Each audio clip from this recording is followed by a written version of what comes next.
you so much for joining us today for the Mexikid webcast. Get ready to learn more about bestselling author and illustrator Pedro Martín, his memoir graphic novel Mexican, and the importance of Latino representation in literature. You'll even get a behind-the-scenes peek of how Pedro illustrates his books. Sit back, relax, and get ready to have some fun. First, we're going to start with introductions. First, I'd like to introduce our very important guest, Pedro Martín. Pedro Martín is a Newbery Honor and Pura Belpré author and illustrator, award-winning creator of the graphic memoir Mexican.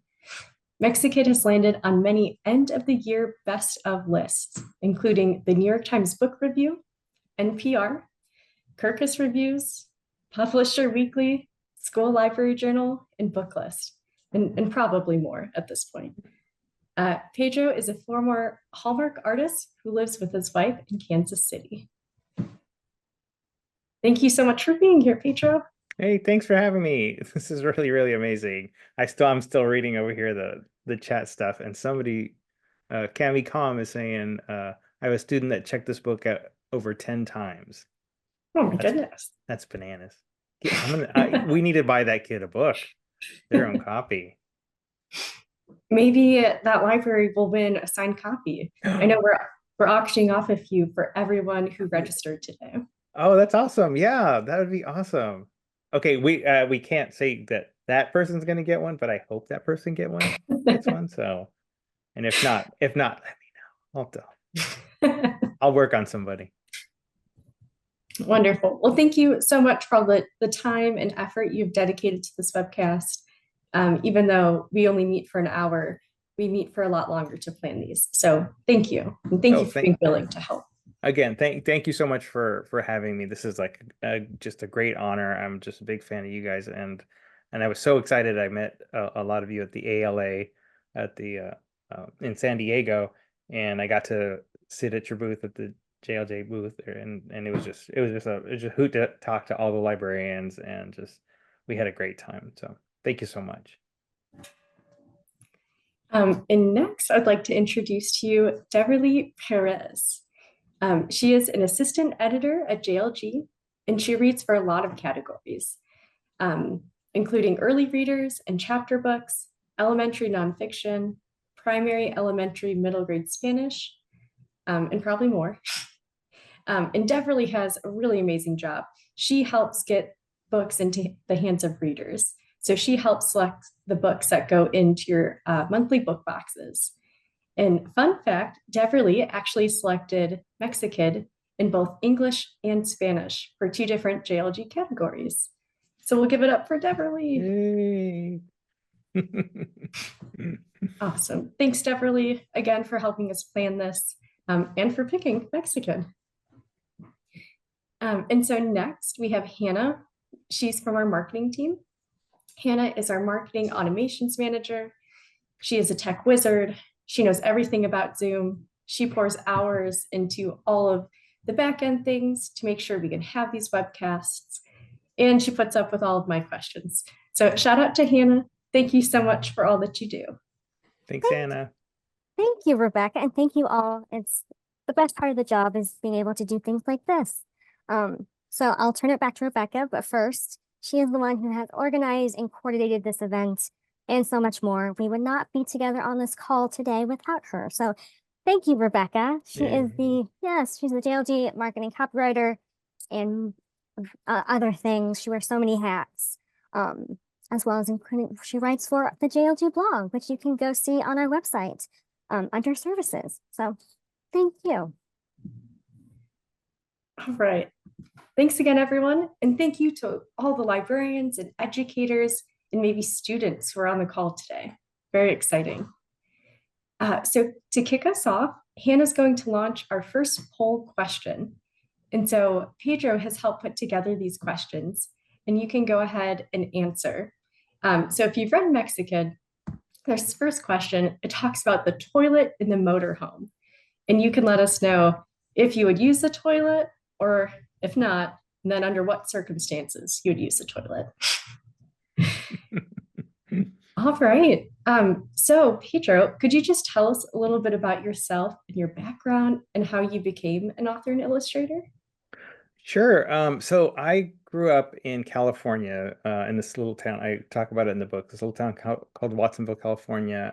A son of a sharecropper. We used to pick strawberries for a living, which sounds fun, but it's not fun.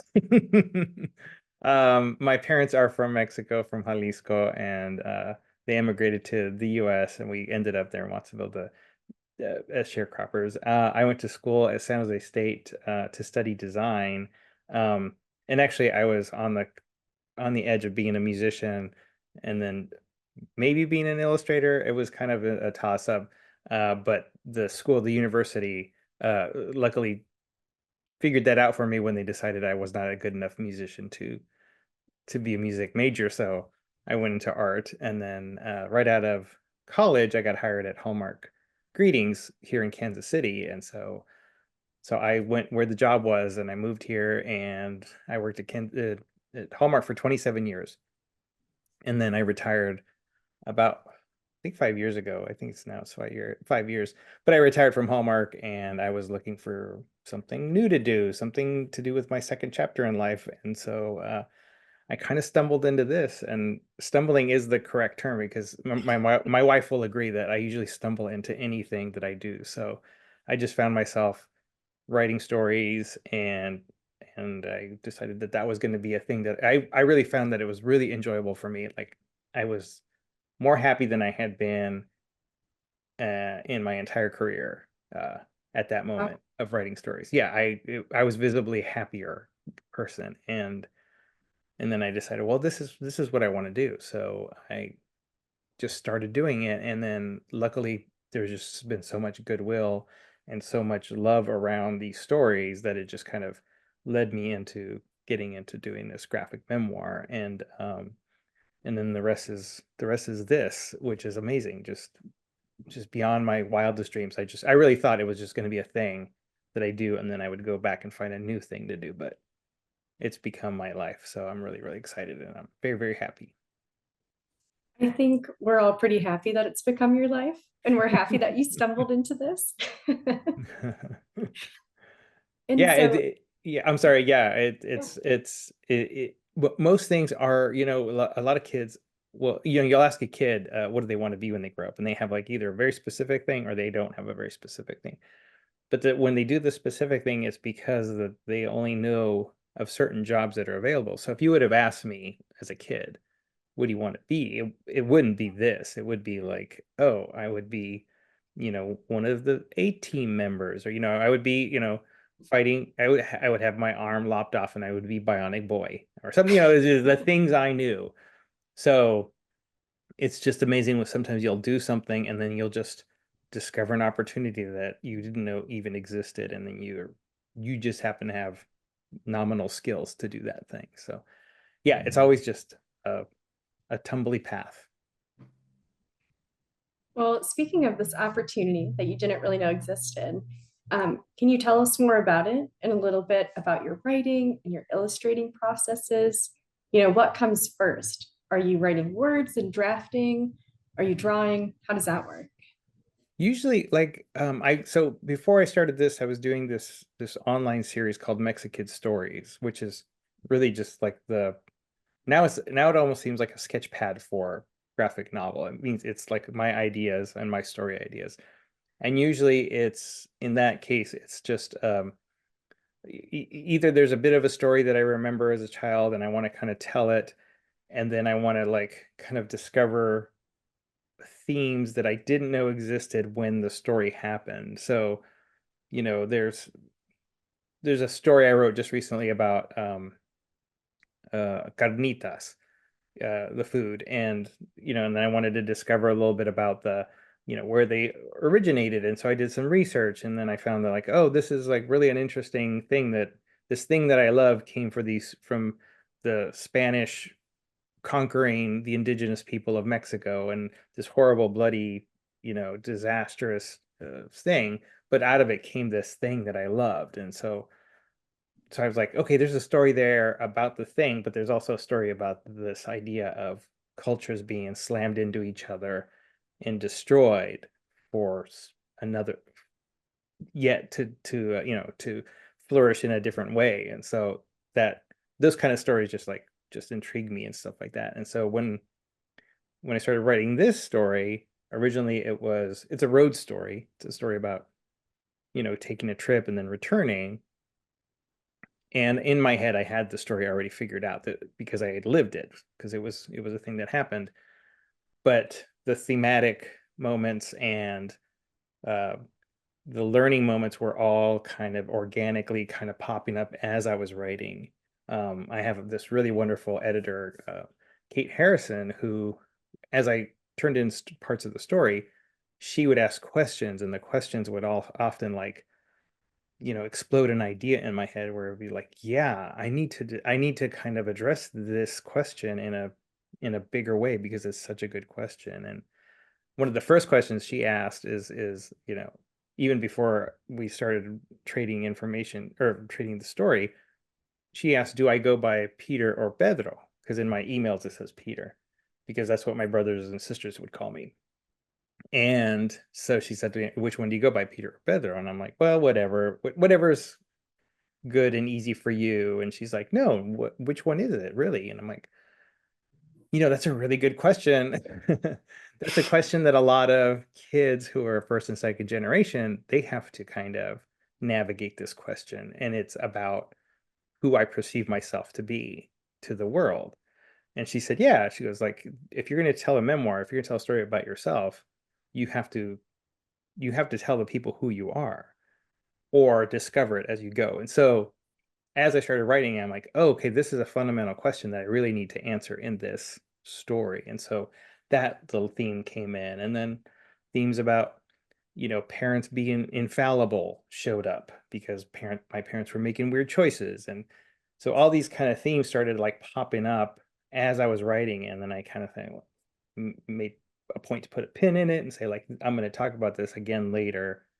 And so the writing process becomes more and more organic than you think it's going to be, because you'd like to think that I had the idea, the whole thing set out before I started drawing anything. But even as I was drawing stuff, I was just like, oh, really, I need to talk about this. This is really important. And I needed to edit as I drew, and rewrite stuff and send them back to Kate and say, Kate, what do you think of this? And, you know, get her response. So yeah, so it's a messy way to do things, but I think it's probably the best way, because if you like are really structured and stuck to a script, it's going to feel like that.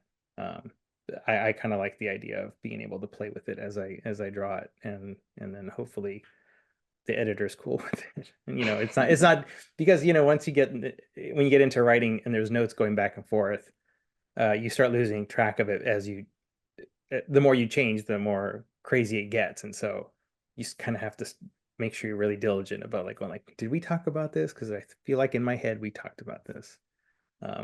So yeah, so once all that is kind of organically going, there is a point where we have to say, like, okay, we have to stop now and we have to start the artwork, you know, in real time. And so once we both agree that that's the time, and then and it's close, and I have enough time to do all the artwork, you know, it's just firing on all cylinders then. And that's when I'm doing the 5:30 in the morning, you know, get up, get into this chair and just start doing artwork, and then work 12 hours every day for 7 days a week, just to get the artwork done. Yeah, so that was kind of heavy, a heavy lift, but it was the thing I love doing, so I wasn't being tortured. It was just working. I was working really hard, but I wasn't crying all the time. So.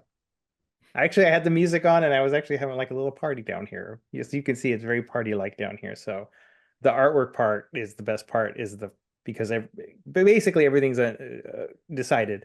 So now you don't have to think as much. So you have your music, or you have, you know, I have several TV monitors here and down there, where I could put movies on, and, you know, TV shows and stuff like that. So it gets fun towards the end, even though it's a big hairball. Can you tell us a little bit about the books and authors that you enjoyed as a student? And this question actually came from a student. Oh, okay. Good for you, student. Um, well, like I said, I was growing up in a sharecropper family, big family of, there was 11 of us in the house. And then when my grandfather came, it was 12. So we didn't have a lot of money, and my parents were not very well educated. They had to like leave school when they were in third grade. So they got up to third grade formal education, and then they had to work. And so books were not readily available in our house. Like there was no real books. Like school books would come in and out, but it wasn't until my older brothers and sisters started having money and buying comic books and Mad magazines and just any kind of magazine started coming in the house, and that's when I started getting excited about reading, because it turns out I'm a visual learner, and the comic books had a picture and they had words, and I could figure things out, just by intuition, and just figuring, oh, this is what's going on in here, and this, I know this word. And so it just kind of started working in my head in the most efficient way possible, as the pictures and the words work together all the time. And so all that stuff was just my bread and butter growing up reading. And I would always opt for, I would read something with pictures before I would read a book. So, much to the chagrin of people who were saying like, oh, this is a great novel, you should read it. And it's like, to me, it's just big gray boxes. It's really hard, even today, it's really hard for me to read a book because I get caught up in the shape of the paragraphs and the gaps between the paragraphs, and it's messy and slow. I'm a very, very slow reader. So when there's pictures to be had, I'm on top of it. I know our graphic novels are a very popular category here at JLG. And so if you're a librarian or an educator, maybe let us know in the chat if your readers like graphic novels. Yeah, and graphic novels are great for, especially if you're learning English. I've talked to kids who are in different schools and stuff like that are EEL, is that right? ELE. Early language. Yes. Yeah, and they talk about that. They like the graphic novels just because it does help them kind of bridge the gap and stuff. Well, great. Do you want to tell us a little bit about this audience sketch? What's going on here? Oh, spot on, audience member, with the drawing. Ugh, they gave me more hair than I have. Thank you. No, I was invited to the South Texas Book Festival in McAllen, Texas, and that was like my very first paid gig to go to the book festival, and it was really, really awesome. But they didn't know who I was. They didn't really know. I don't think they knew the book. But anyway, they invited me, and so I went down, and they didn't have like a panel for me to be in. They just had this one thing they wanted me to do, as a sketch off between myself and Christine Suggs, who's a just amazing artist and writer in her own right. And so they just had us in a room, and they just like making us outdraw each other for the audience to cheer on. And so we were like, it was a little sweaty for us, but we decided that we wanted to have the audience feel the sweat too. So we passed out little bits of paper for them to play along. And so many of the audience members thought it would be hilarious to draw portraits of us as we sweated, drawing cartoons for them. So that's McAllen right there. Sounds like a ton of fun, especially as your first paid gig. I bet that's very memorable. It was very, very, they were the sweetest people in the world, and I give props to them. I know they're having another one that's coming up. I didn't get invited this time, but good luck to everybody. It's super fun, and if you're down there in the Rio Grande Valley, that's the place to go. Wonderful. Well, these pictures look kind of fun. Do you want to tell us about your participation at the National Book Festival? Yes, so this was like the big candy store moment of my career, is getting invited to the National Book Festival for the Library of Congress. It was just amazing, and they were doing the theme of the festival was tell your own story. So luckily, I just wrote a memoir. It just had come out, and this was like one of the first places that I got to go speak. So my very first time in front of a podium doing the slideshow and everything. And that's my beautiful wife Gina down there. But it was an amazing trip. It was like the best. I'm not gonna say it's the best library in the world, because you guys all have the best libraries in the world, but it was one of the coolest libraries in the world. And luckily the woman who was taking us around within the panel session was also one of the librarians of Congress, and she invited us to take a private tour of the Library of Congress the next day or the day after. And I was kind of shy, and I didn't want to put anybody out, because this is very much my Mexican background, and I'm like, no, we don't need this once in a lifetime opportunity. We don't want that. But my wife was there, and she's like, 100%, we should take this opportunity. And so while I was up on stage, she was making arrangements for us to go to the Library of Congress for our personal private tour, and we got to tour the Hispanic reading room, and we got to meet the Hispanic librarian, who is awesome. And she did this thing, and I won't tell you the details of what she did, but she said, she was going to be completely available to me if I needed any research done for my future works.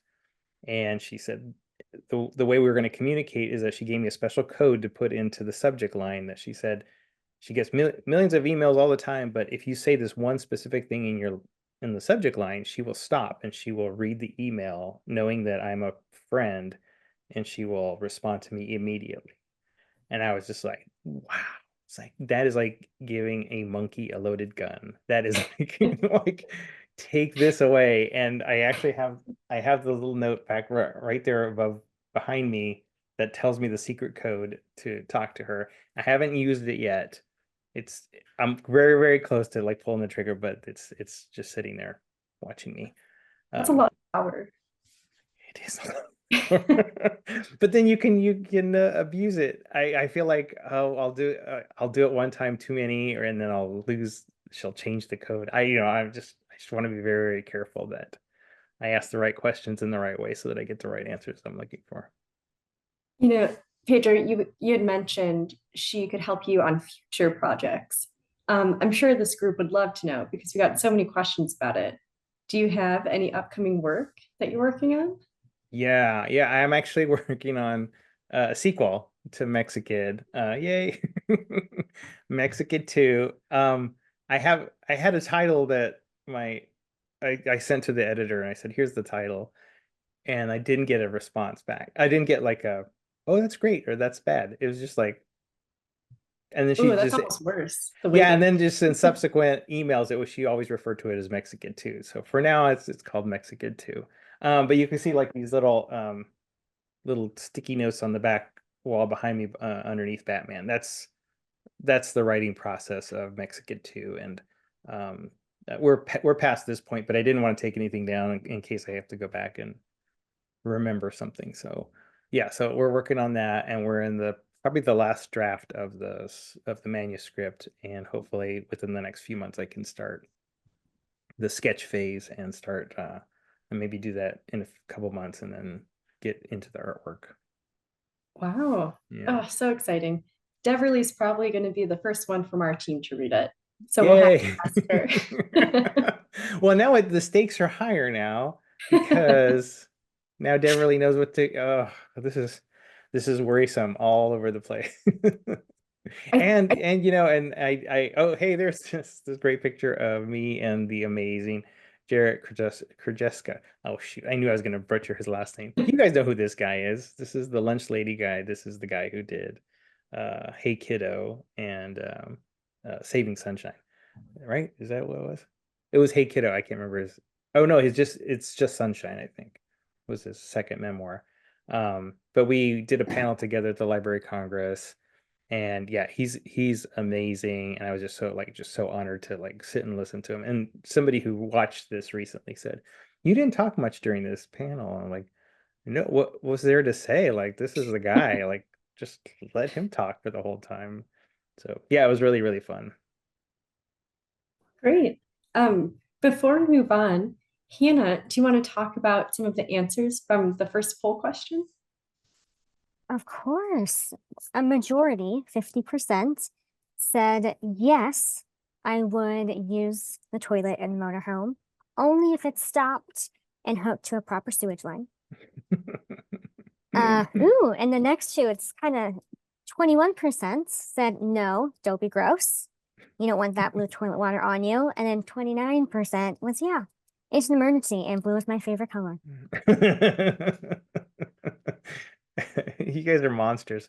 Yeah. Hey, wait till you guys get to a restaurant. That's the real answer. We should have put a D question in there. It's like, no, we'll just wait till Dad pulls into a restaurant or a gas station or something. Well, thanks, Hannah, so much for sharing. Thanks, Anna. I think we're going to launch poll question number 2, and I'm going to hand the mic over to Deverly. Hi, everyone. We're going to get started with a few questions about the book. Poll question number 2 should be up for you guys to answer, so go ahead and answer that while we get started. So yeah, I'm going to start off. Question number 1. Your memoir, Mexikid, centers on a significant and emotional road trip to Mexico to bring your abuelito back to the U.S., during which you also face the poignant task of relocating your abuelita's grave due to flooding. This road trip begins in your family's motorhome, which we actually have a picture of here on this next slide.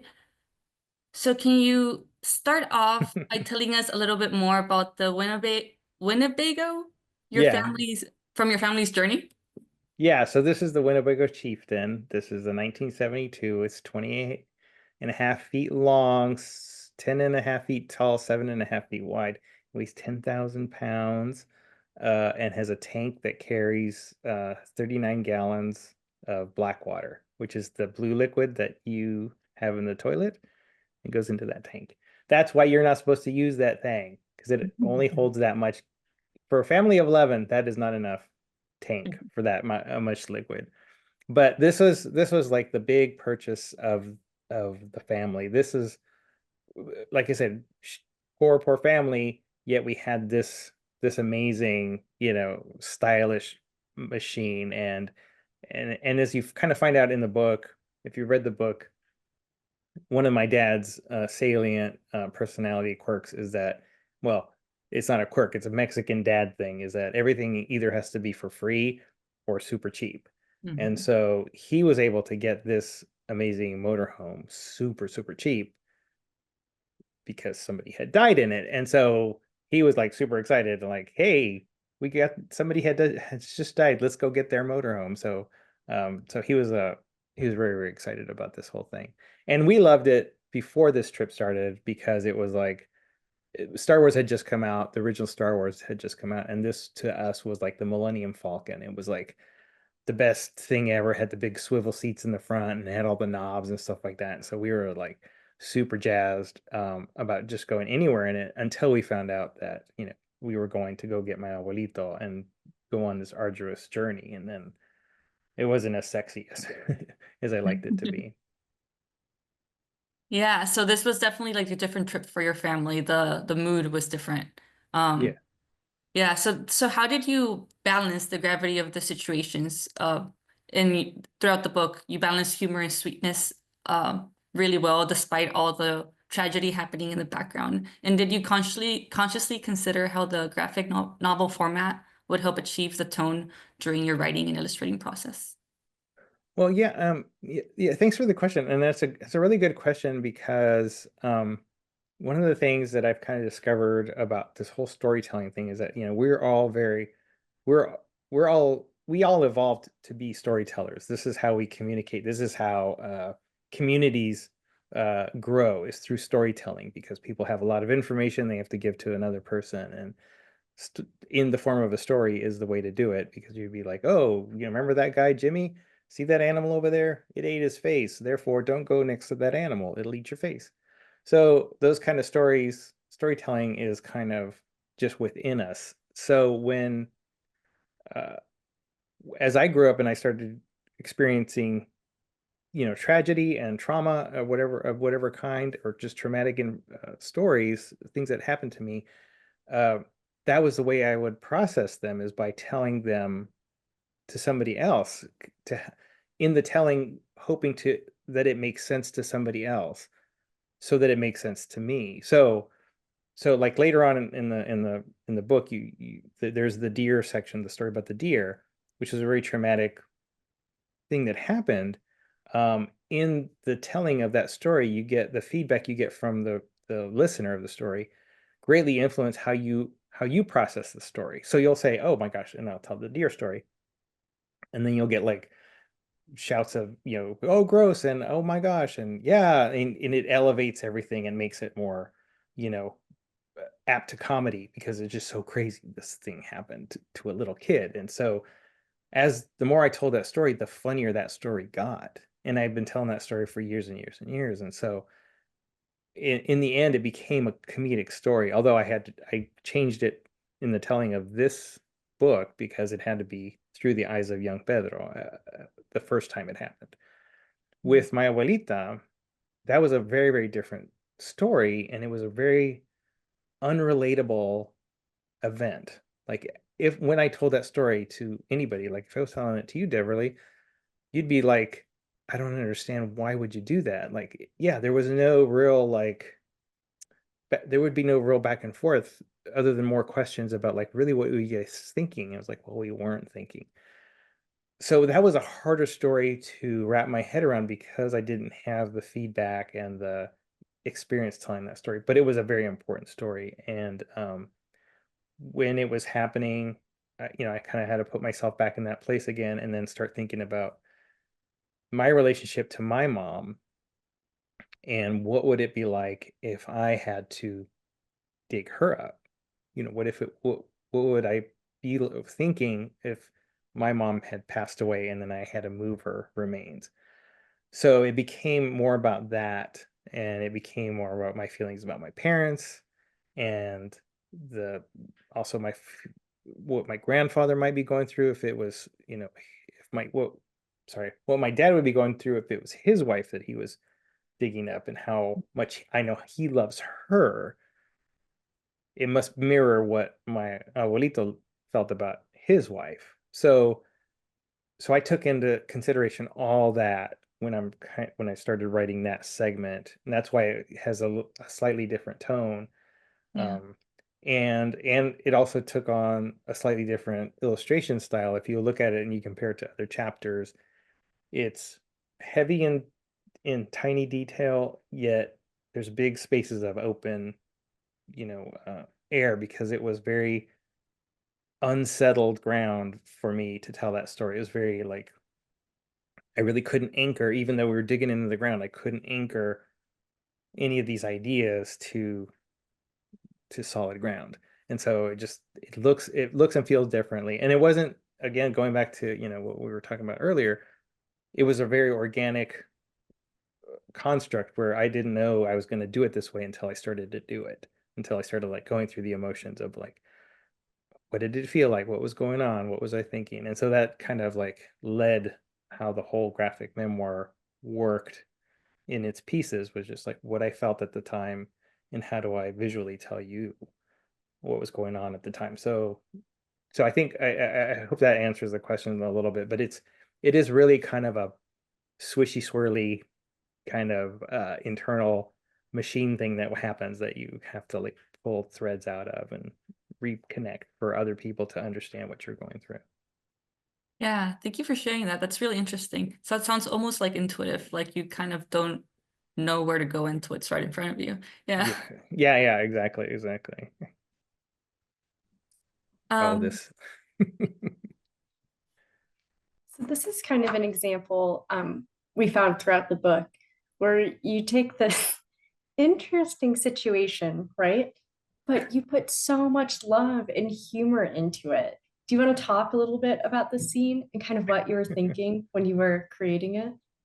Well, this is the scene where we've gotten to Mexico, and we're in terrible dirty shape, and our hairs are just a mess, and we're covered with all kinds of sugary Mexican candy and soda. And my mom said, this is kind of our Wizard of Oz moment, where this is one of two Wizard of Oz moments, but this was like the first one where we go to, or the second one where we go and get dressed up before we go see the wizard. So this is us getting cleaned up before we go see my grandfather. And so this is the one barber in town, and he knows my grandfather, so he's regaling us with stories about my grandfather. But he's also the guy that milks cows in town, and he's kind of like kind of the town. He's not the town drunk. There's actually other town drunks, but this is one of them.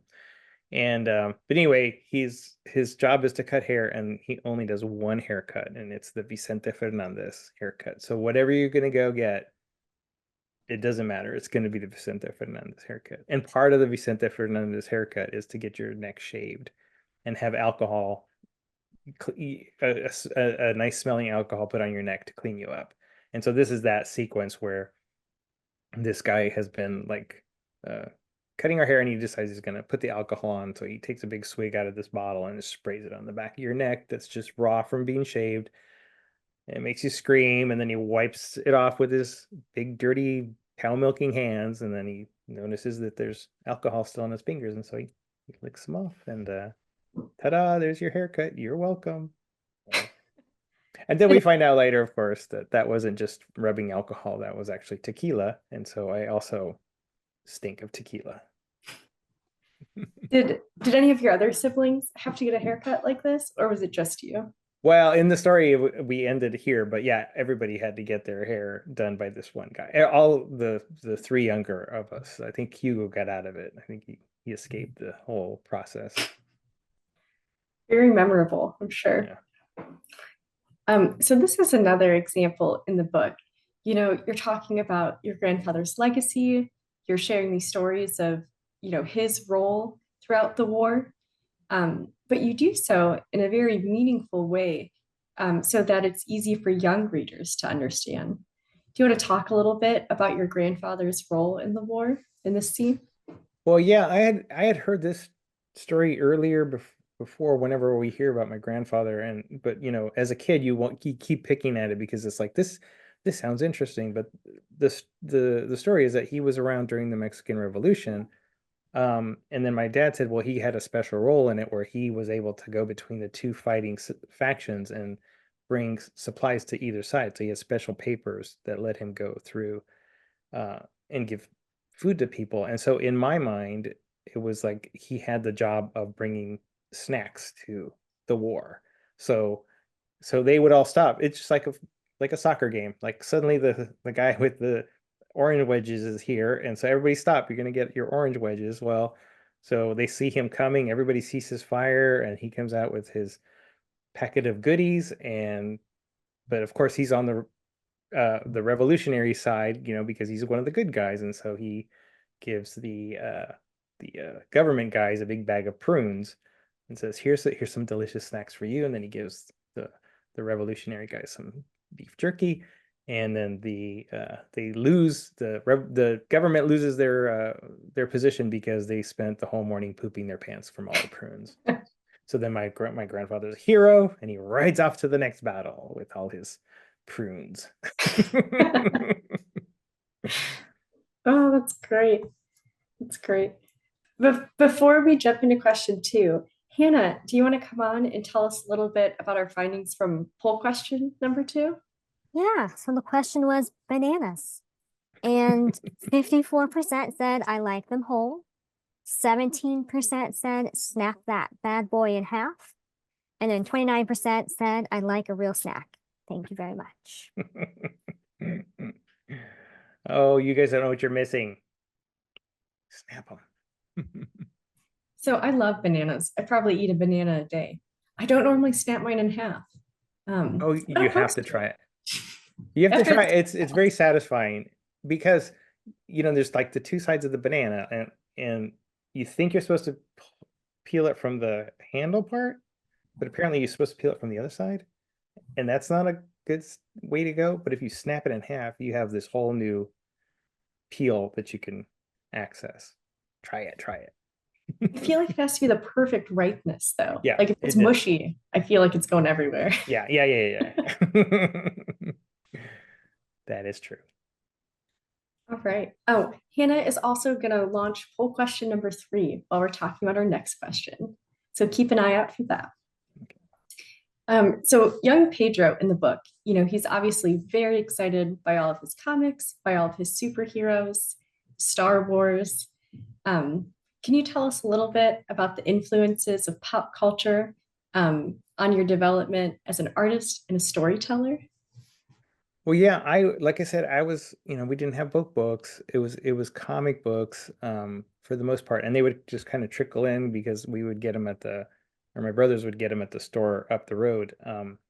But the year Star Wars came out, my oldest brother Sal took us to go see Star Wars, and in the theater, the very first episode, or episode 4, and it broke my brain. It just cracked my brain in half. I had never seen anything like that, and I was just all in and just starry-eyed and just on cloud nine. And then immediately after that, like, he put us in the car leaving the theater, and he took us to Atlantis Fantasy World in Santa Cruz, which was a full-on comic book shop.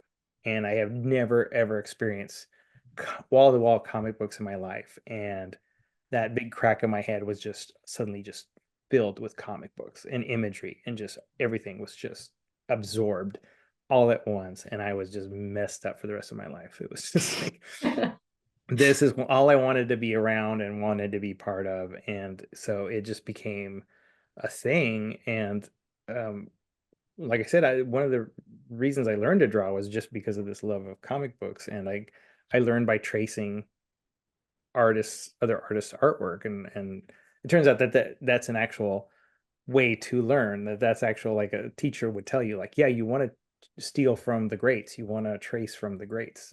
They used to do that with fine artists, or not fine artists back in the day. They would take you to a museum, and they say, sketch David. You'd have to copy the best, because that's how you're going to learn how to do it. So that's how I didn't learn the best.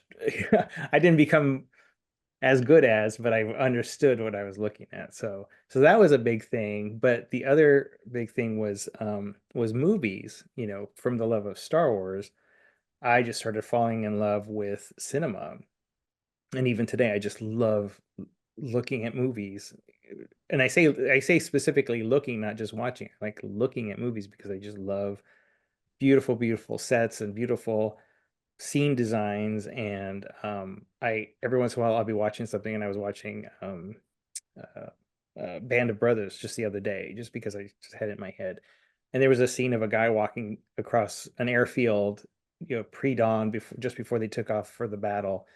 And there's these just beautiful blue colors, and out of focus in the distance are some lights, and he's like dark green in the front. And I was just like, okay, and so I took my phone, and I'm like snapping pictures of the screen, because I'm like, I need to use this, because in Mexikid 2, there's a lot of scenes where we start out in the morning, early morning, before the sun comes up, heading out to the strawberry fields. And I'm like, this would be perfect for that scene, because I could tell it's cold.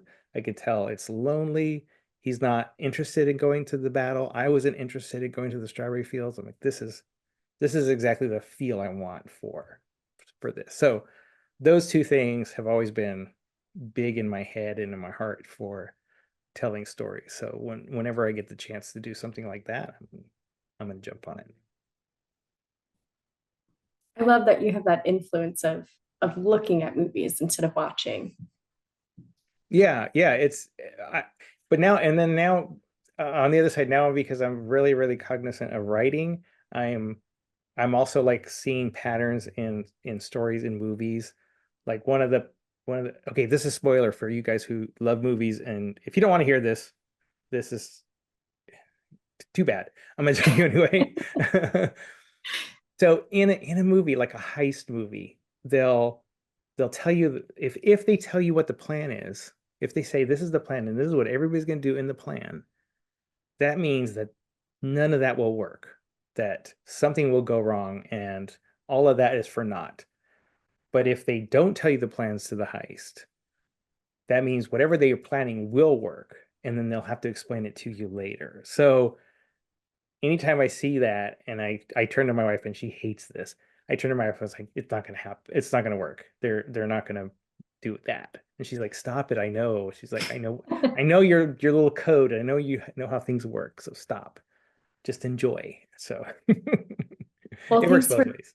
Sorry. thanks for the lowdown. Thanks for the info. Yeah, sorry I ruined heist movies forever.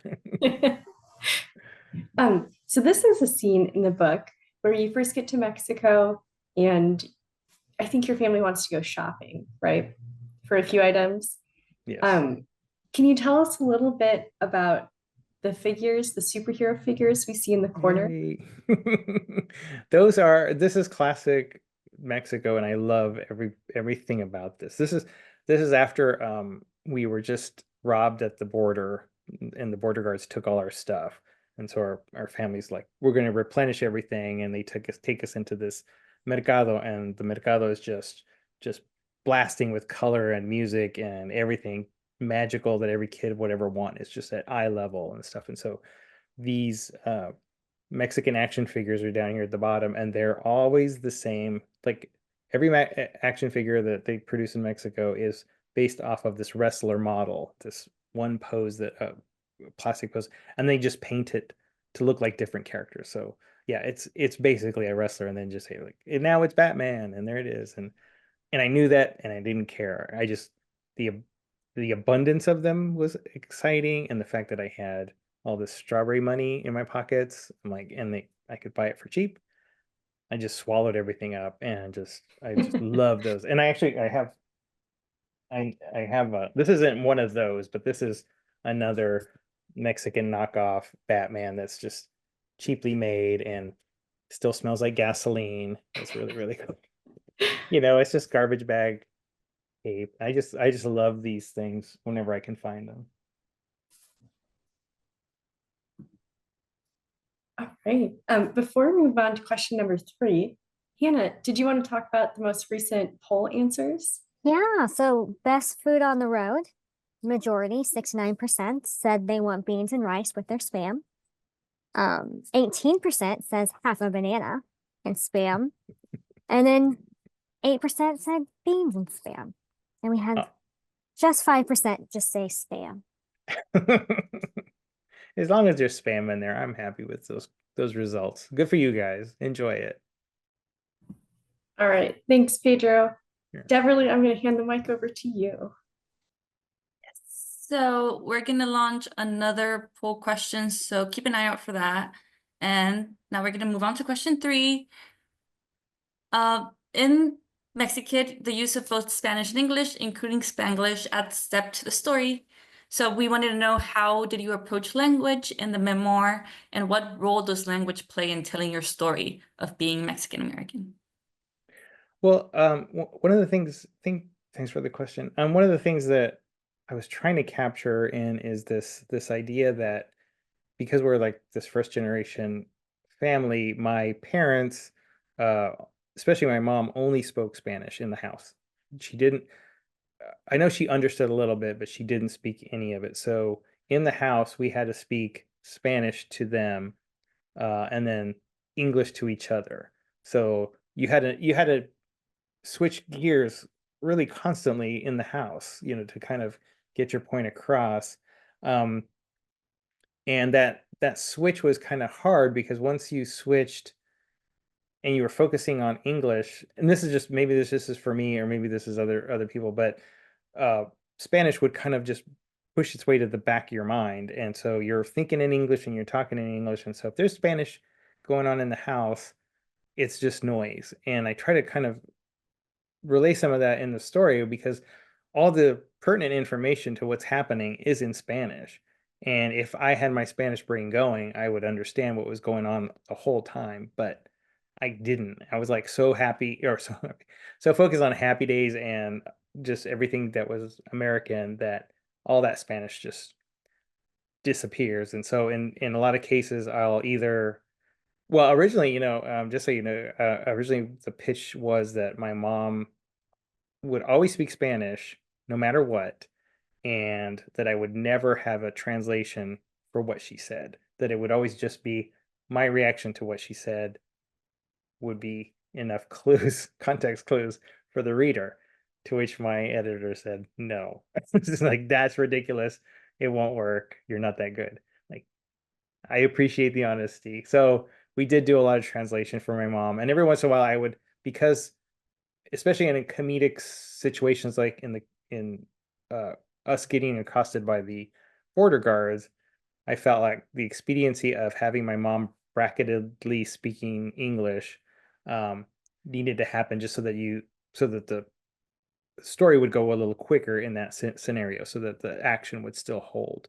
But when it was more important and more thoughtful information, I let her speak all in Spanish, and then I would sometimes gray it out so that it was kind of in the back of my ear kind of thing. And then hopefully some of that stuff would get lost naturally anyway, and so some of it would just disappear as the person talked. So that's kind of how I wanted to handle it. And I hope that those kids who are Mexican Americans and who have to do the two languages kind of get the feeling that I was trying to explain there, the feeling that that's in the household where those two languages are happening simultaneously. Sometimes you'll defer to one than the other.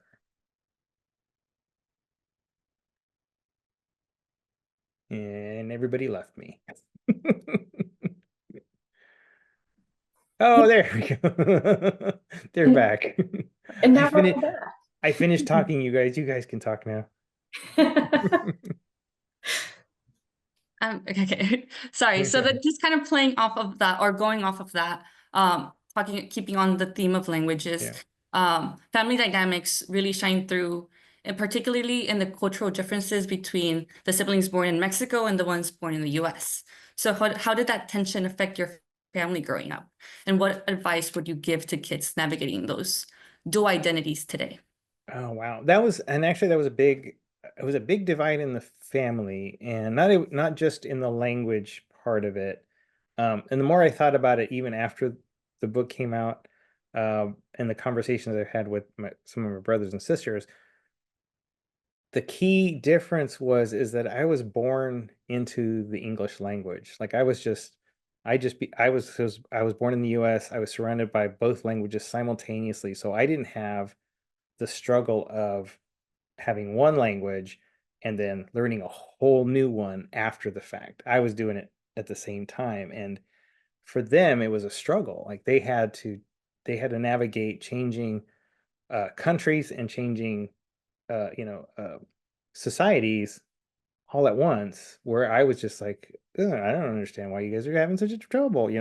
And so that divide was really it was there, and they didn't let us forget it, because brothers and sisters are just mean normally to each other. And so they saw a difference. They saw we were kind of privileged, and so they would make fun of us and call us hospital babies and whatnot. And so um but when in the action of the story, we end up going to Mexico, and we're doing the reverse of their story. Now we're in Mexico, and we're trying to navigate with our clumsy Spanish and trying to adapt just like they had done it going the other way. And in the story, and in this happened in real life, they leave us to go back ahead of time, leaving us alone, just like they were alone in the US, leaving us alone in Mexico for us to kind of maneuver and survive. And so even though there was those big differences, we both got to experience, on a level, experience the other one's struggles.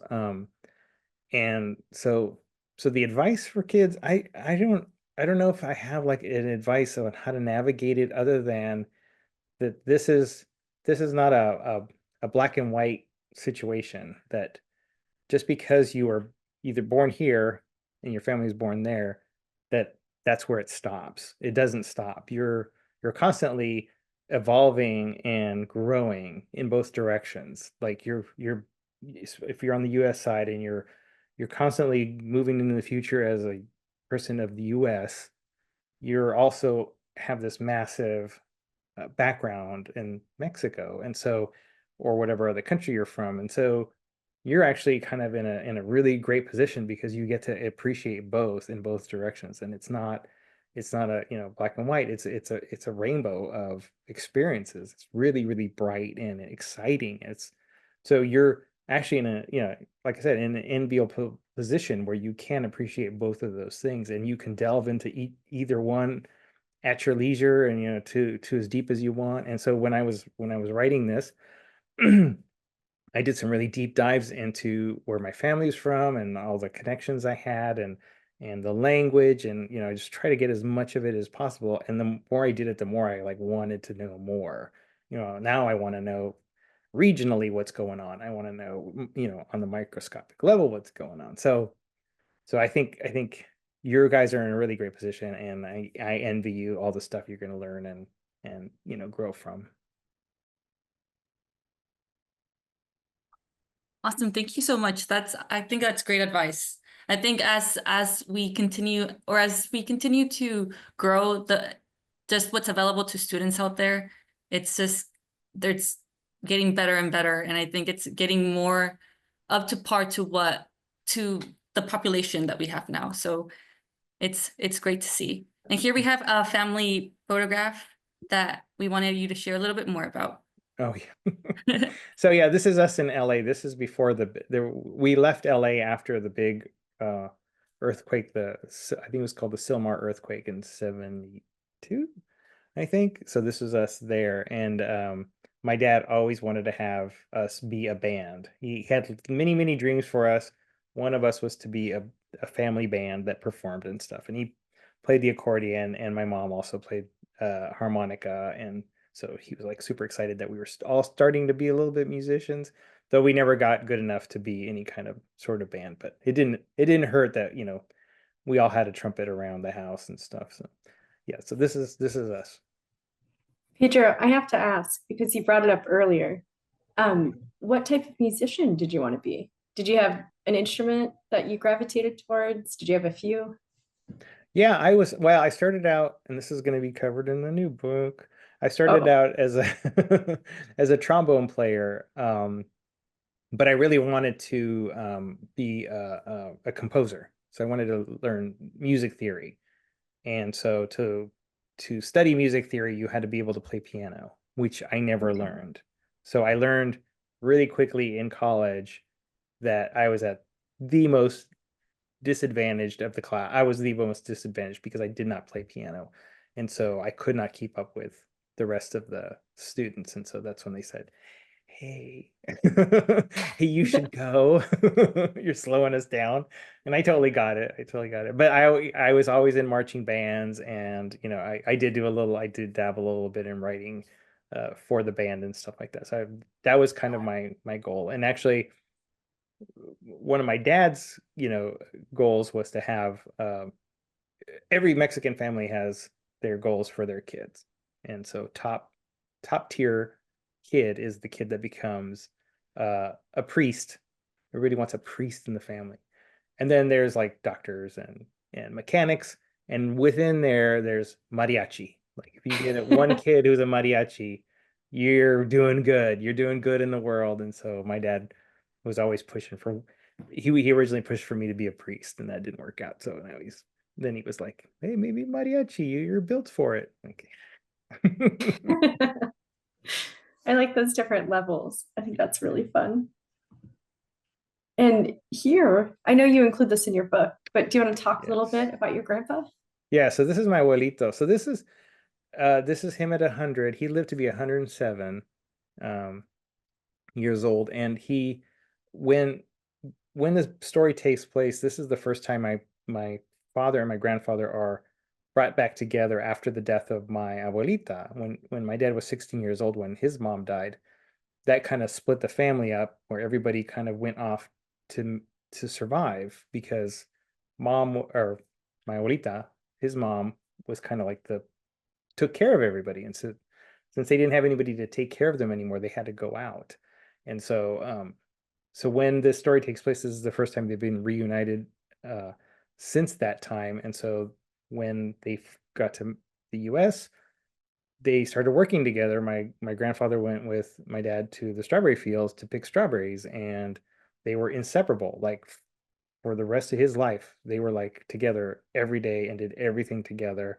And then yeah, when my dad retired, my grandfather retired, and they sat around taking naps together, and it was just really beautiful. And then he had to go.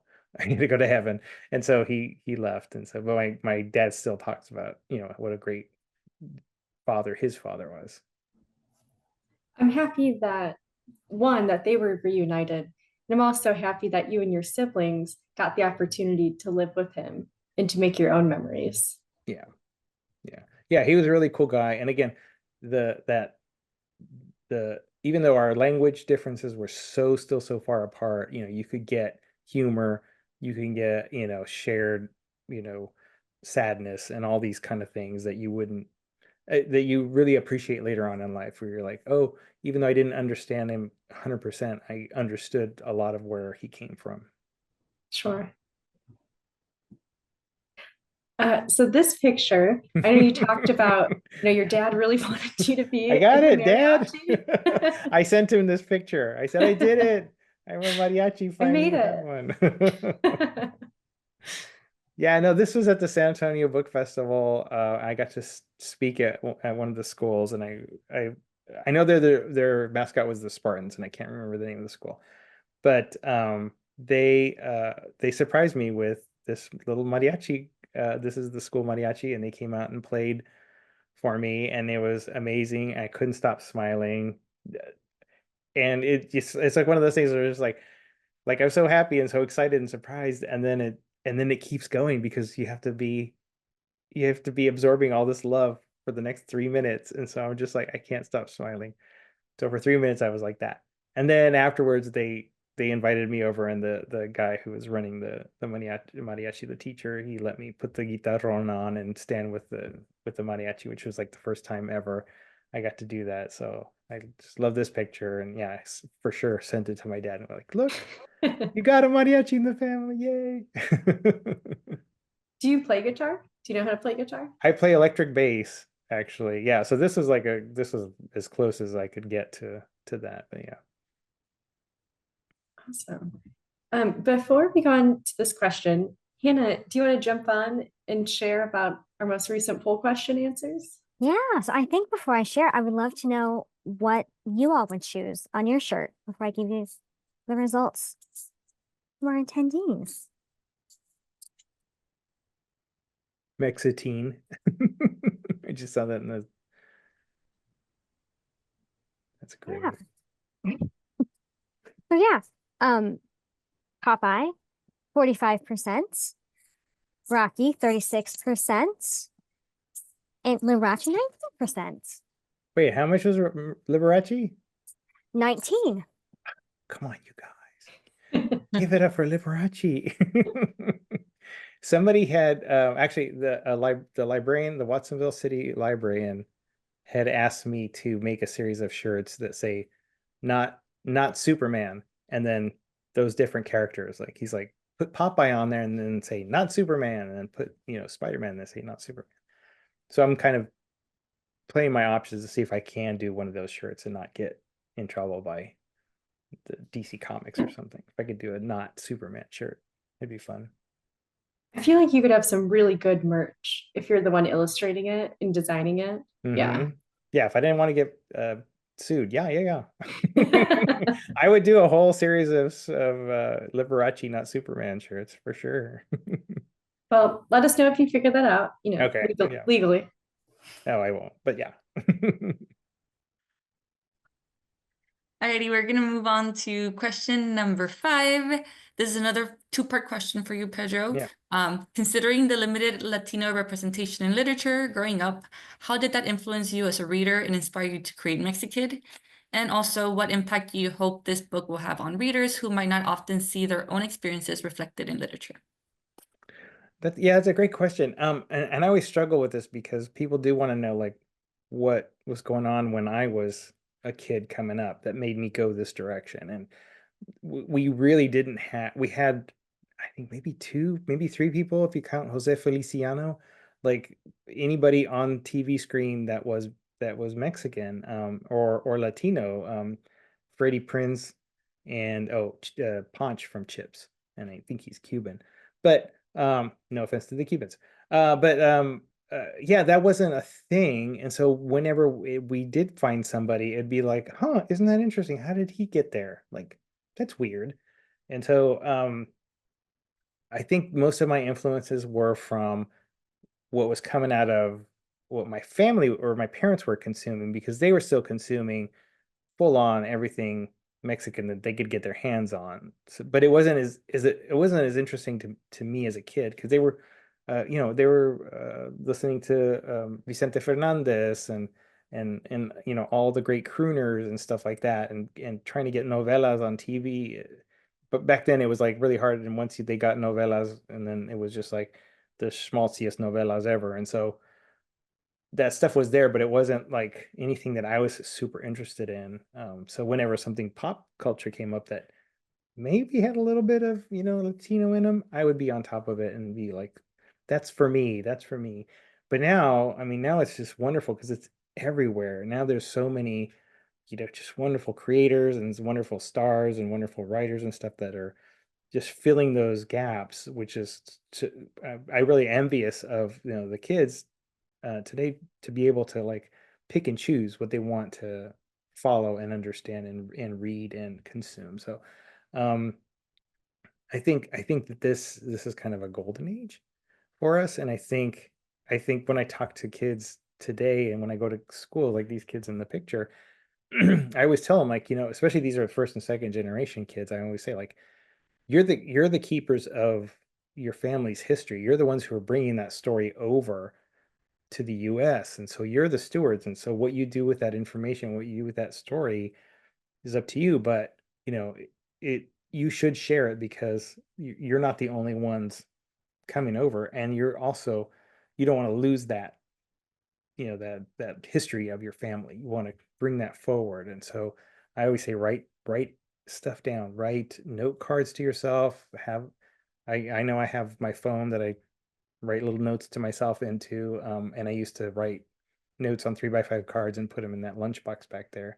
But that's your little job, is to keep those things alive so that your kids are going to be asking you questions and you'll be like, I know the answer to that because I saved that, or I know why these things happen because they happen to us. And so yes, I think this is a really great time for everybody who's really interested in discovering their roots. It's just right there in front of you.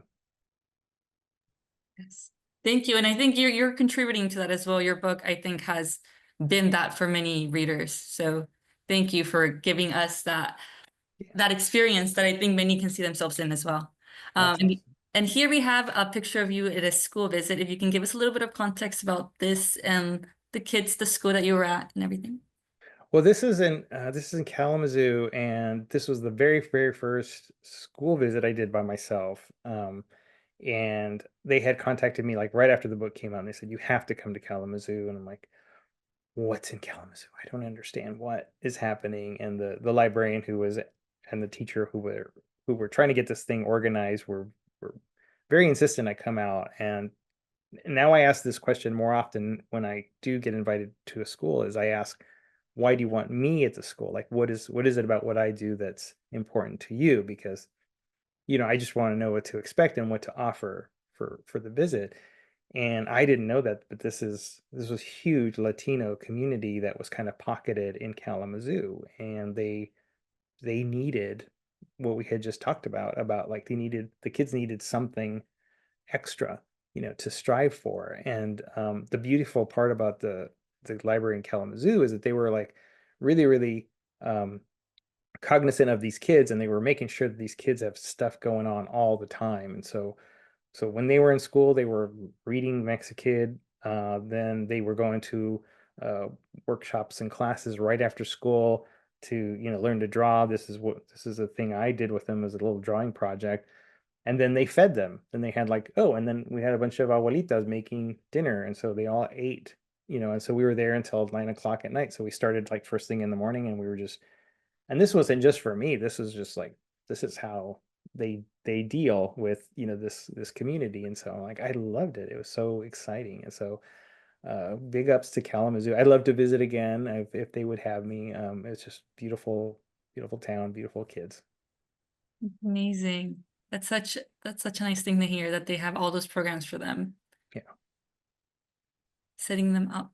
Here we have 2 more school visits. I know these are a little bit different. Just give us a little bit of information about those as well. Yeah, this was the visit to El Paso, the Reading Rock Stars. This school, again, I'm terrible with names of schools, but this school was like 2 blocks from the border wall. Like you could see the border wall right out over there. But these kids had all come. Some of them were living in the U.S. Some of them had come over the bridge to go to school in El Paso, and they were great. They were really fun kids. And it was another issue of like, oh, these kids need to see somebody who did a thing, who were like them and ended up doing a thing. And then this is Albany, which was kind of the opposite of El Paso. In Albany, it was maybe 2%, maybe less Latino community. Like, and I asked because this wasn't just me. This was a whole Latin book fest that they had for these kids who were not of color, and you know, I had to ask what's going on. It's like, well, these kids need to know also, you know, they need to learn empathy. They need to learn what other cultures are doing and who their neighbors are and stuff. And this is the best way to do it, is to bring in authors who have written fun books, you know, have book clubs and share these stories, and so they understand who their neighbors are and who they're going to be interacting with in the future. So I thought that was beautiful too. And again, that was a great school and a great librarian to invite me to that.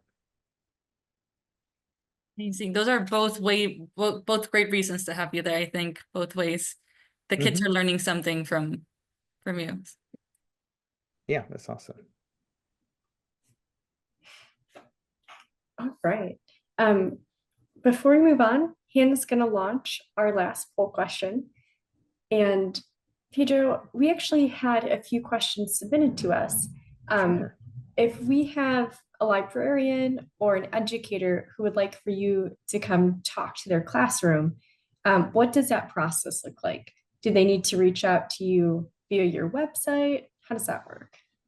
You need to start a petition. No. Door knocking. First you start door knocking, and then you start a petition.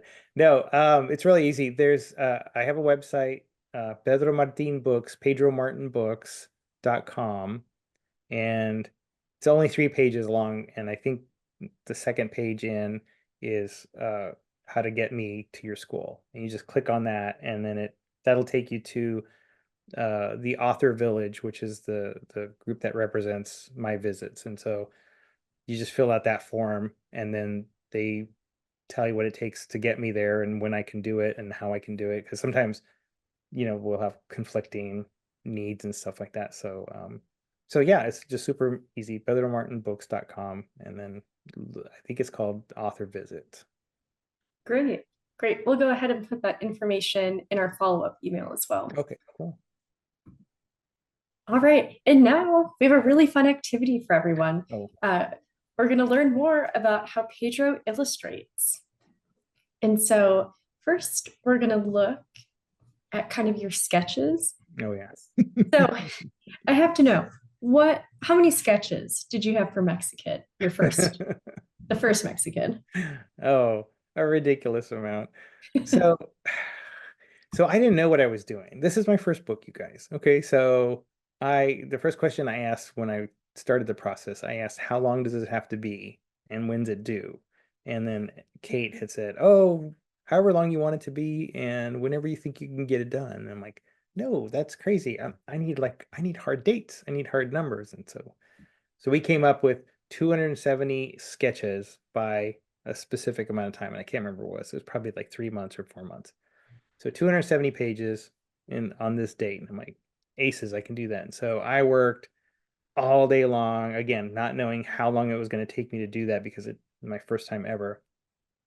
And so the day it was due, I was putting the PDF together to send out to Kate, and I looked at the PDF count, and the PDF count was 340. It was I'm sorry, 320 PDFs to go to Kate. And these are the PDFs there on the wall, or the pages printed out. And so I was like, oh, okay, that's really close to 270. I can edit 60 pages. That's really, really close. But then just as I was about to hit send, I realized that each PDF was actually 2 pages. Oh my goodness. So I accidentally did 640 pages for a 320 page book. And so then I hit send. And I waited and waited and waited, and then about a week later, I got the call from Kate. She said, "Oh, I got your sketches. These look great.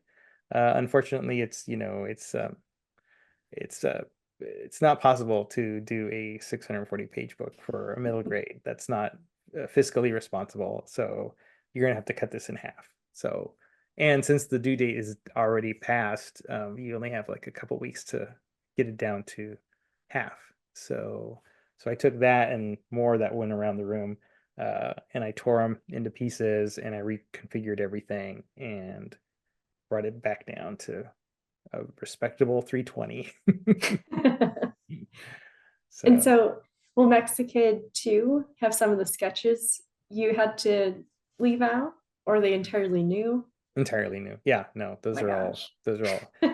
some showed up, some ideas show up later, and I do like I have a Patreon and I do a zine for the Patreon every once in a while, and some of that information goes there.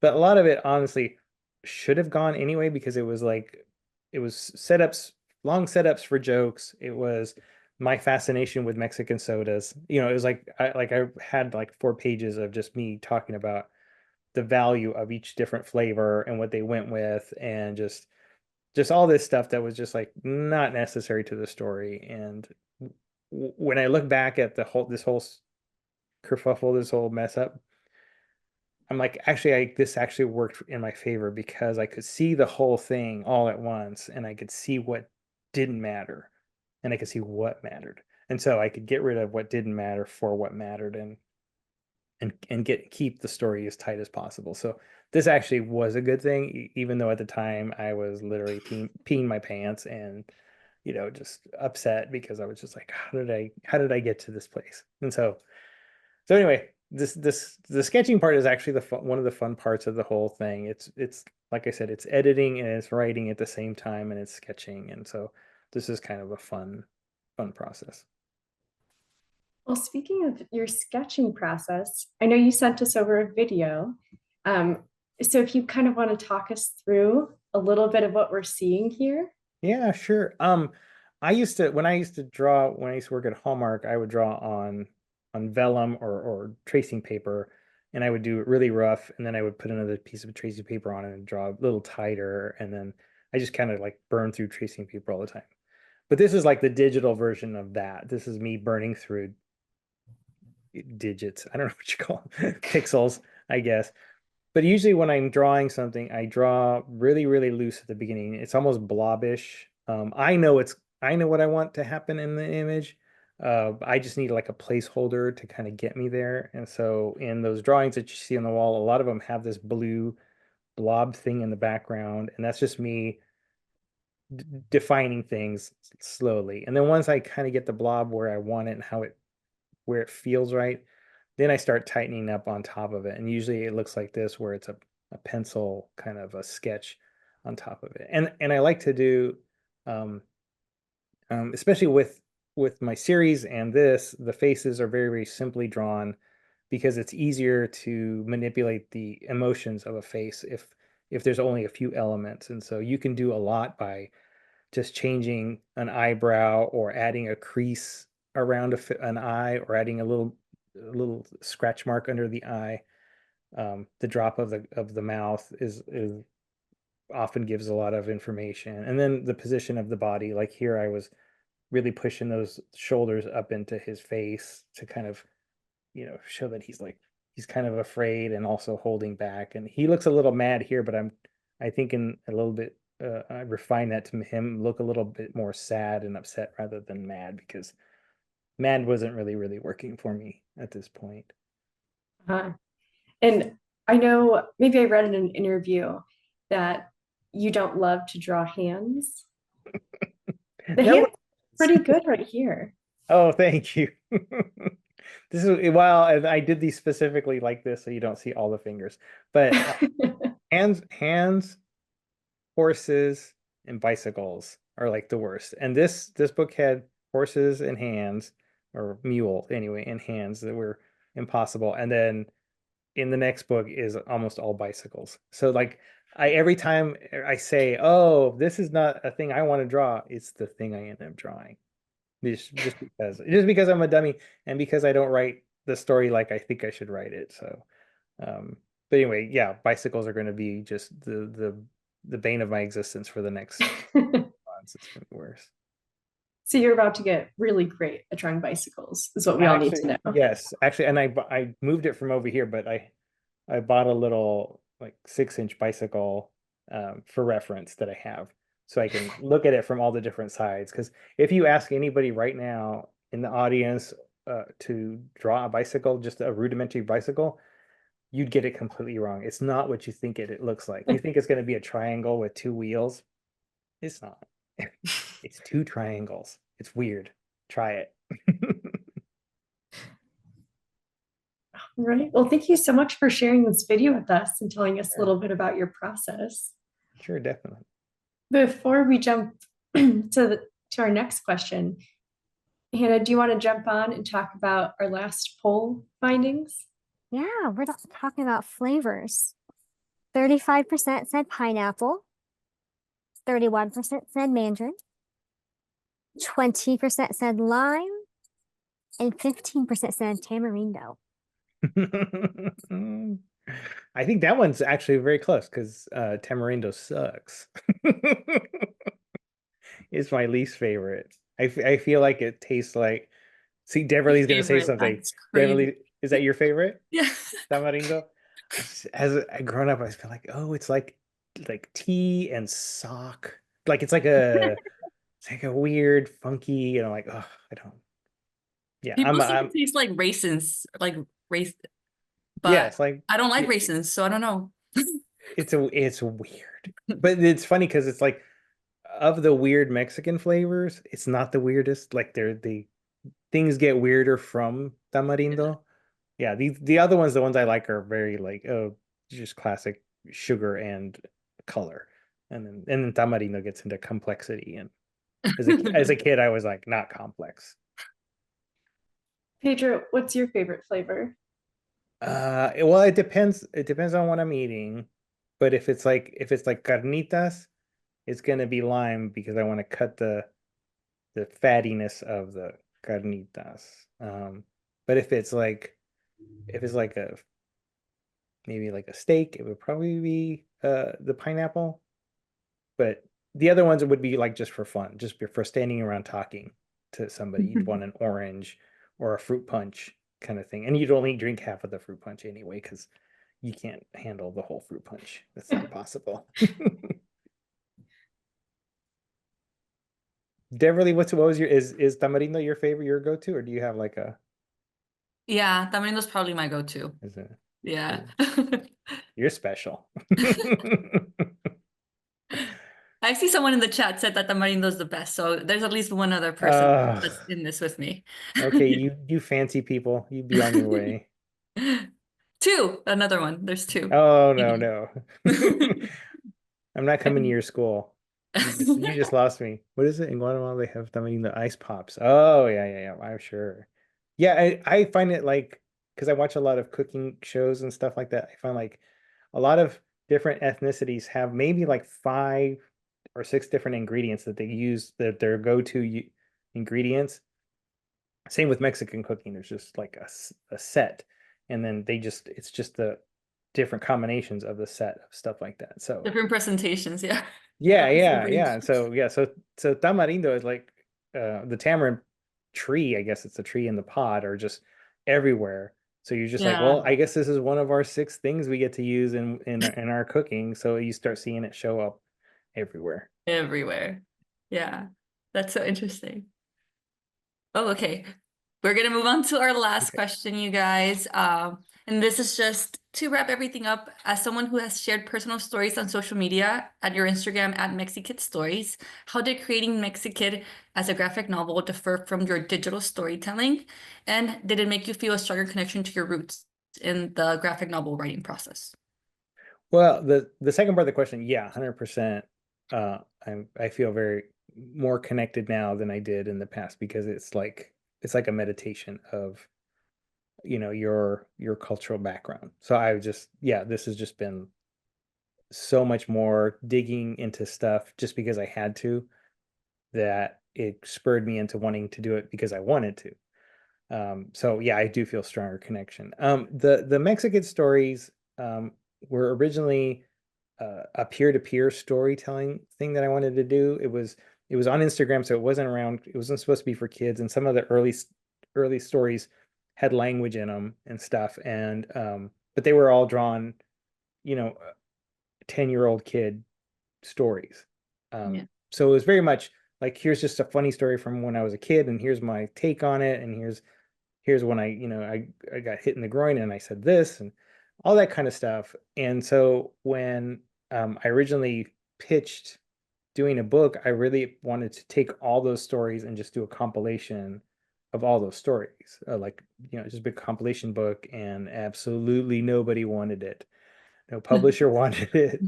My agent, when I first approached my agent, he's just like, I love this and I don't want it. He's like, this won't, there's really no, it was more like, it wasn't bad. It was just, there wasn't a market for it. There wasn't a place for a peer-to-peer kind of reminiscing stories. And so he pitched doing a longer story for a graphic memoir to me. He's just like, he's like, have you thought about it? And I said, I have a long story that I've never been able to get my head around because it's so long, and I couldn't do it in this format. And I think I could do it for this. And he said, that's great. And he said, but it'll be middle grade, not adult. Cause I was kind of still in that mode of like, it's going to be peer to peer. Cause he said there's no real market for an adult graphic memoir, here in the States. The middle grade is where everybody is now. And so could you do it? And I said, yeah, I could try. And it did take a lot of rethinking of how I told stories, because now I knew little tender ears are going to be hearing these stories. And I was, and I really wanted to make sure those kids were okay, because when I first started doing the Mexican stories, my wife pointed out that I was being mean to the younger version of myself, or she just thought like, you're taking a lot out of the kid version of you, and you need to be nicer and take care of that kid because he's a little kid. And I understood what she was saying. I understood like, oh, okay, I can't just play him like he's me, adult me. He's a little kid. And so when I started writing the story for this book, I had that in my mind as like, I need to take care of him as much as, she wanted me to, but also as much I need to take care of the readers too, to make sure they're okay, even though a lot of terrible things happen. I need to make sure that they're cool, and we're going to get out of this all in one piece. And so, yeah, very, very different gear change, very, very different way of telling stories. But I learned a lot from a lot of different people, and especially my editor, on how to be more human, how to be more introspective. And I even, like, in the story, I even talk about Pedro is saying something to himself where he's like, this is why I didn't want to be introspective. Like, he himself knows, like, oh, I'm touching feelings now. And he's like, ugh, I didn't want to be this person, but now I'm being a person with feelings. And that's what I was going through when I was writing the book. I was like, darn it, now I can feel my heart. So you guys are kind of going through the same thing in a weird way. Young 100%. Pedro and current Pedro, where Yeah. And then here we have your Instagram at Mexikid Stories, and it's Yeah. full of fun and meaningful glimpses into your life and culture. So for all of those, for our audience, if you want to follow Pedro, that's his Instagram there, and you can see more of his stories and illustrations. Pedro, is there anything else you want to add? Yeah. Oh, yeah. Thank you. This, although unfortunately, the Instagram kind of started getting polluted with just other stuff that was going on in my life, just because I didn't know where else to put it. But if you want to get just the pure stories and without all the other shenanigans, Mexikid.com has a great portion of the old stories. They're not all there yet. I'm still working on putting them back up again. But yes, a bunch of the old stories are there. So if you just want to read them without all the comments and stuff, that's the place to go. But if you want to read the comments, Instagram's the place to go, because you'll find some fun people reminiscing on their versions of those stories too.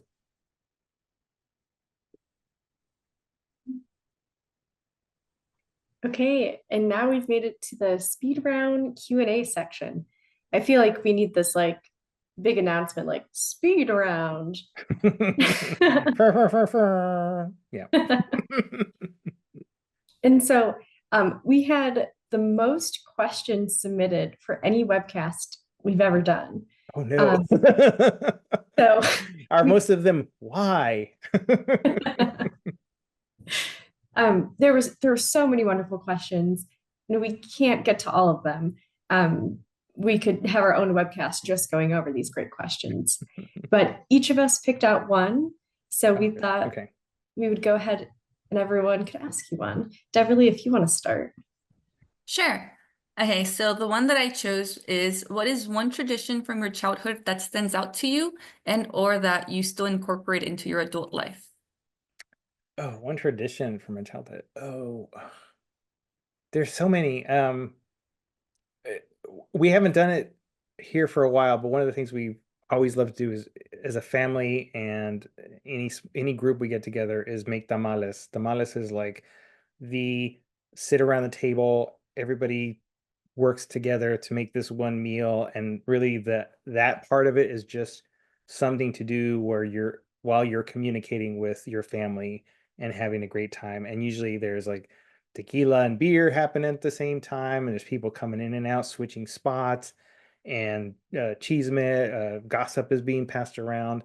But it's like one of the best, and I know every culture has a version of this, but this is the one that the Mexicans have of sitting there cooking together, making this meal that you're gonna eventually like eat in just a couple hours from now, and then sit around and do it again, kind of a thing. So that making tamales is really my favorite. No, I love that. I feel like a lot of people can relate to that. Me and my sister, I have three sisters and my mom, obviously, and she makes tamales all the time. And we'll have one person like getting the masa onto the leaf, another one's like putting Yeah, putting the stuff the in. filling, then someone's tying them up, someone's doing Yeah. the next thing. So that's very like a communal, like I love that. Great Yeah. tradition, yeah. And the other part about that is when we started bringing the wives into it, as we all started getting married, or bringing girlfriends and stuff in, and you bring them into the circle and you're teaching them this spreading the masa thing, which I wrote a whole story about it being it's probably the hardest of the jobs, is to spread the masa, Yeah. because the masa will not cooperate if you try to force it. It's like a whole Zen thing of like, no, you have to work with the masa, not against it. And my wife, who's an amazing cook, the first time she tried it, she was and it took years for her to figure it out, to let go. And so it's just this whole thing. Think we're gonna move on to the next question. Rebecca or Hannah? Yes. So we had so many great questions. We did have a fifth grader ask, what is your favorite part about being an author? Oh, this talking. No, actually, I think my favorite part is probably just sitting and thinking what story I want to tell. Because they all start with just little ideas, and they can grow into huge ideas, or sometimes they just stay small ideas and they just attach themselves to other ideas. So it's the thinking process that I enjoy a lot. Um, but I also like the drawing process, because at the time the drawing process starts, you can turn music on, and you can enjoy yourself, because when you're thinking, me personally, I can only have one sound going, and that's the machine that makes the ocean sounds. That's all I can have when I'm writing. But once the writing is over, then turn on all the music and turn on all the TVs, and it's a party. So I think that's a complicated answer. Okay, another question that I think was submitted by a student. What advice would you give to your younger self? I don't know. I think I had such a great childhood, and it was such a weird one. I think just compared to others, like, we were working in the fields and for most of my childhood, and then there was this whole music uh, uh, kind of history after that. This is all in the next book, so that's why I'm not talking about it too much. But I think the thing I would probably tell my younger self is to ask more questions about my family's past, because I didn't start doing that really until I was much older, when stuff had just already fading. Stuff's already leaving their memory. I wish I'd have asked grandfather more stuff. I wish I would have had the wherewithal to ask very specific questions. Like my dad, just he had a stroke last year, and so his speech is almost gone. He whispers only. Oh. He only whispers. So it's really hard for him to answer questions like he did the year before. So there were still questions I had in my head of like, how do I get, so now it's like, how do I get this information out of him, because it's really important to me. So I think ask questions, young Pedro, ask them often, and write them all down. I think that's wonderful advice for anyone, definitely. Unfortunately, our time here is coming to an end.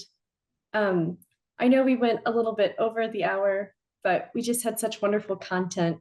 I don't know where we could have taken the time out of.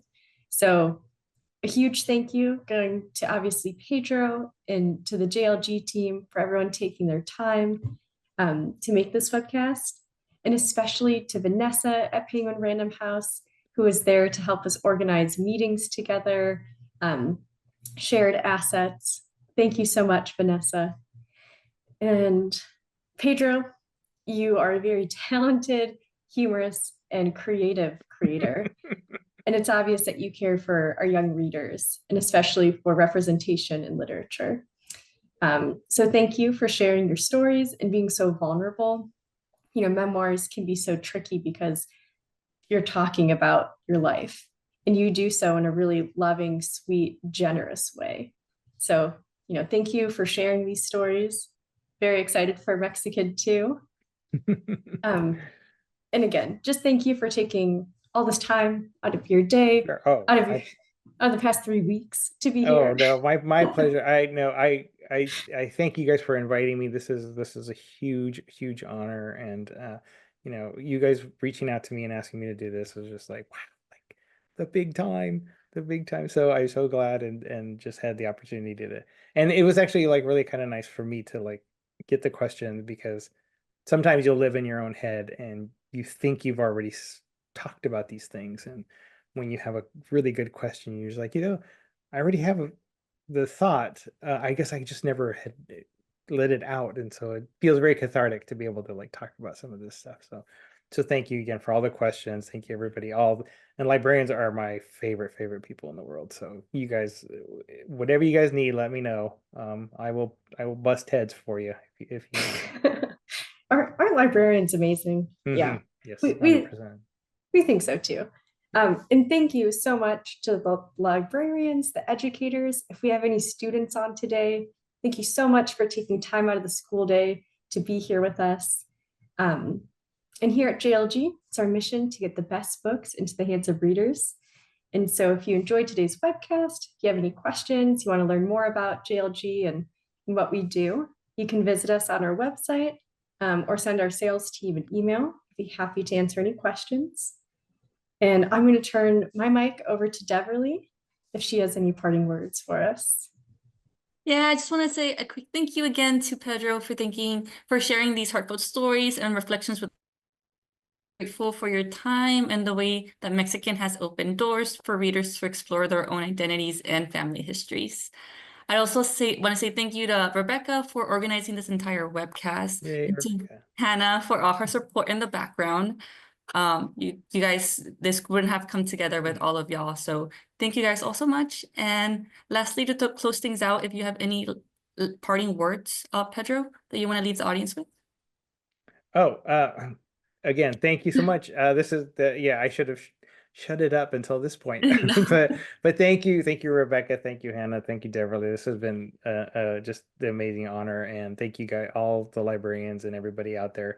I hope I can visit someday, and we could do this in person. And if you have any questions, I think there's multiple ways to get a hold of me through at Mexikid Stories at Pedro Martin Books. There's different ways to get a hold of me. And if you have like specific questions that you need me to address, let me know and I'll gladly do that. Thank you.